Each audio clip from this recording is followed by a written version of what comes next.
Start seeding your audience now. I've got this book coming out. Here's the theme of the book. Do you like this cover? What do you think about that? Here's a snippet from chapter 1 of my new book. Here's a snippet from chapter 2. But Chris, if I give them snippets of each chapter, maybe they won't buy. Rubbish. And even if they don't want the book, maybe they just want to jump straight into coaching with you or buy your product, right? Like there's no loss here. So on my list today is to talk a little bit about how you can start to be seeding your audience. Okay. And by seeding, I literally mean that in the literal sense. Seeds grow into forests, right? To be seeding your book. So what did I just do there? Who here right now is interested in buying that book, right? I planted a seed and I did it authentically. I am excited about it. I didn't have to say, are you interested in buying? I just said, what do you think of it? So that's a demonstration of planting a seed. And so what I would like you to start doing is to start thinking about planting a seed out there. The first thing I think many of you have done is to change your subtitle on your emails or your clarifying name, where it says your name. I want you to write author. And then on your Instagram, write author. And on your Facebook, author. You got to decide you're going to be an author. The second thing that I would recommend is every piece of content that you're creating in your book, I want you to tell the story and get people that know about you interested about it before the book's finished. You're an author when you're writing a book. You're a published author when it's finished. So go say, I'm an author now. You define yourself as an author. You step into that identity, and we talk about this in the program. But also, when you go outline your chapters, you could do a little screen share of some of your chapters. You could do a little video or a post about why you're writing the book. When you finish a chapter or even a little bit of a chapter, something that I've been doing is I've taken the chapters and I've turned them into videos and blog posts. So I'm crazy. You guys will get this. I'm a maniac on a mission, just like you, but I'm a leader of a bunch of maniacs on a mission. So I'm crazy. So I've got another book coming out and it's called Superconscious Principles. Now, my Superconscious Principles book is pretty much finished. I'll show you something about it. This isn't a seed. This is actually important. Superconscious Principles is I turned my book, Superconscious Principles, into a series of videos that are now out there on YouTube. And I'm just going to show you is that you can take your chapters and turn them into blog posts and videos. Yeah. Well, they're on my YouTube if you haven't. Who likes the idea of starting to seed their audience and using what you're doing, right, to actually create viral content and to get people to start to know about what you're already doing?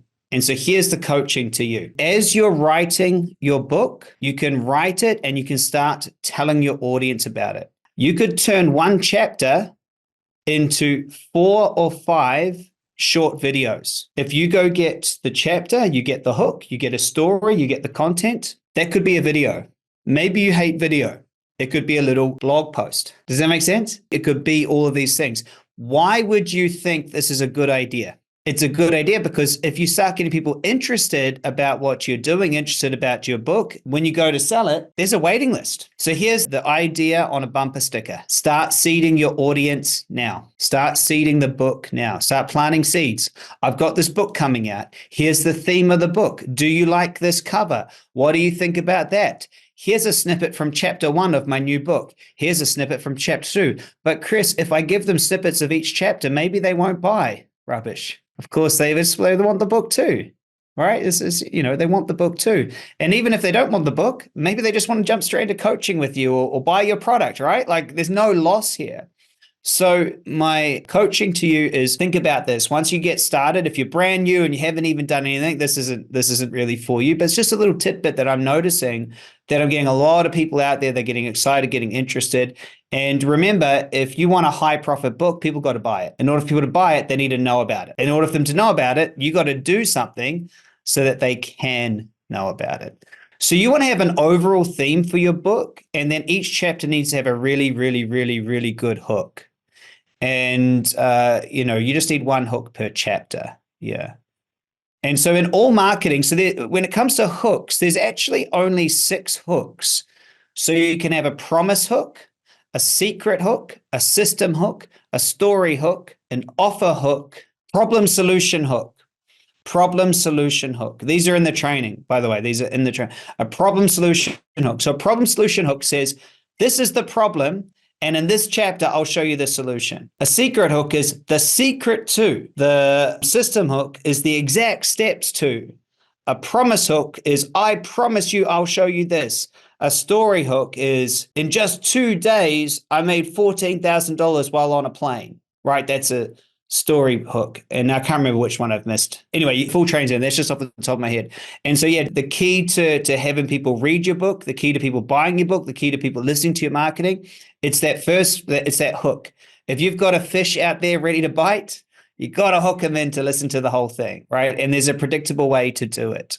You know, I'm always in the end result. I want to be creating the premier conscious education company on the planet. And to do that, I need to have people to get my program. To change people's lives, they need to come into your programs, right? And the reason why is, left to their own devices, they won't follow through. So they need to be in your programs. They need to buy your product. They need to do all of these things. And the only way you're going to do that is to get it out there. So I don't mind if I get it out there in a book, an audio book. I don't mind. I want to get it out to people. So yeah, even if it's in draft format, absolutely if it's in draft format. In fact, even if you want to read it out, if it's in draft format, if you just have the hook and then your content, the worst thing that will happen is the video is not going to be great and you won't release it. It will even help you to clarify what you're writing because you want to talk it out. Does some of you clarify by talking? I know I do. Sometimes I confuse through talking too, but sometimes I clarify.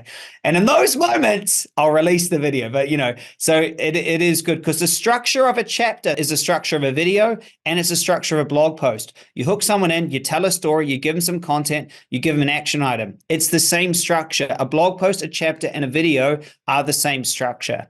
Cool. You want a blog to have one main point, right? You could do 4 videos from one chapter. They're just seeds. The book's still getting created. I have to admit, I don't have logins to my Instagram or Facebook. So whatever's happening, I don't actually know. What I do, I send it to my team and then they do the rest. So the only thing I know is I do the video. And it's called splintering. So they take one piece of content, I shoot a 12 to 15 minute video. They splinter it into 3-minute, 1-minute stories, TikToks, and I don't have logins to any of that rubbish. And I'm not there. If you send me a message there, someone will reply. They'll send it to me on WhatsApp and I'll tell them what to say back or tell them to get you connected with the person on my team. That's how it works. I'm not actually in there. What about letting the seed germinate first before talking about it? Well, yeah, you know, they're still going to want the book, right? And so the idea is that most people err on the side of not talking about it. True? And so if you had a choice, I would choose to talk more about the book than less and give more about what's in the book than less. Because to me, there's no negative, you know, people get to know about you. They get to hear about what you're doing. Nice. Or I feel like I've used up enough time talking about some of the things that are going on for me. So it's good. I can see there are some other questions in there, but I'll answer one more from Linda. Chris, I finished the first draft of the book. I know there are parts that could be rewritten. Do I rewrite now or do I send it off to an editor? If you know it needs to be rewritten, rewrite it. If you go to the editing section in the program, we talk about the ways to do the edit. Okay, so, and I'm going to summarize this the best I can off the top of my head, but it is in there. And if you're not up to the editing section, there is no point going to that section and wasting time. Write your bloody manuscript. Unless you really want to, and then you have freedom to do you, okay? But you know what I mean? You can use up time in the wrong place. The first is to get all of the right stuff in the right order. So before we go and edit structure of sentences and full stops and paragraphs, you want to structure the book right. And how many of you have seen that we give you a template with a Word document that has chapter 1, chapter 2 on the side? Yeah, that helped me. So every chapter, so you can just move the chapters around. So remember, a book is made up of slices, small chapters. And so the first edit is to just get the chapters in the order that makes the best sense, right? So that's the first edit. The second edit is you just read through each chapter one at a time. And all you're going to do is then rearrange the chapters into the right order. And all you're doing is rearranging. So that's the first 2 edits, the book in the right order, then the chapters in the right order. The third edit is that you go and do a line by line edit. And this is where you go through each line and you edit all of those things. And then you do it again. Now that's if you want to do it. If you're me, I write a manuscript and then I go, I am so over this, and I chuck it to an editor and I say, hey, here's $1,000. Give it back to me when it looks a little bit like a book. And so somewhere between those two is what you feel happy with, right? I have a love-hate relationship with writing. I love having the book. I love visualizing the book. I love putting my thoughts down on paper. And, me and editing, when I got 8,000 edits back from You're Not Broken. So look, up to you. Up to you.